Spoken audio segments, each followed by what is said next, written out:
Ama naming mapagmahal, buhayin nawa kami ng aming inihain at pinagsaluhan upang kami pinagbuklod sa pag-ibig mo, kailanman ay magkaroon ng bungang lagi namin maiaalay.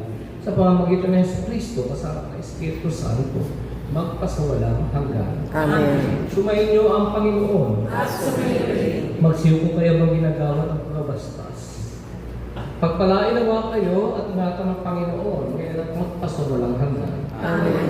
Nawa ay kahabagan na kayo at subaybayan, ngayon at magpasawalang hanggan. Amen. Ingapin nawa na kayo at bigyan ng kapayapaan, ngayon at magpasawalang hanggan. Amen. At pagpalain kayo ng kapangyarihang Diyos, Ama, at Anak, at Espiritu Santo. Amen. Tapos ang ating banal na misa, bayan ko ang buhay bilang matunay sa kasunod ng Kristo. Salamat. Maraming